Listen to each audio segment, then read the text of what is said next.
So Jay's Black Walnut started probably about 5 years ago. I started with the nuts that were falling in my yard. I was just kind of wondering, are they even edible? Are they usable? That kind of thing. I processed them myself, just a few nuts to see what they were like, and I loved them.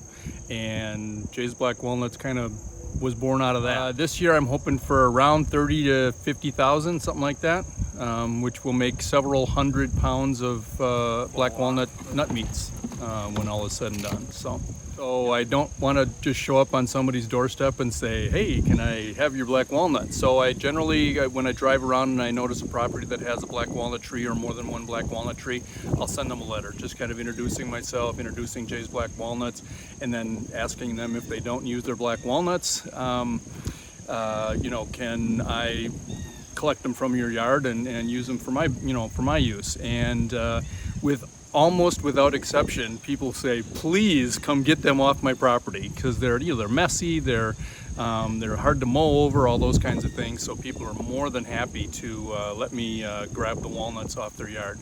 In fact, I had one lady that said when she got my letter, she thought she had won the lottery. Nuts are messy and they just make a big mess. The squirrels love them, of course, but the homeowners generally don't. The process is I harvest the walnuts. I use a little tool called the Nut Wizard. It's made by a company down in Missouri, I believe it is, something like that. Came across that on the internet one time, so I use that to kind of harvest the nuts. It's a real easy and kind of harmless way, if you will, to harvest the nuts off the yard. It doesn't wreck the yard or hurt the turf in any way or anything like that.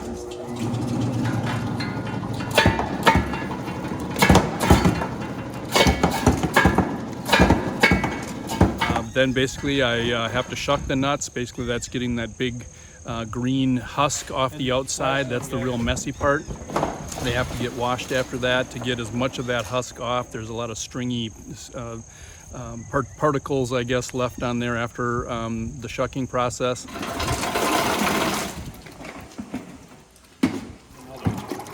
It's not that they're washing in the water so much. That does help, of course, but it's that they're tumbling against one another, and they're a very coarse outside of the shell, and so it's almost like sandpaper against all that soft stuff.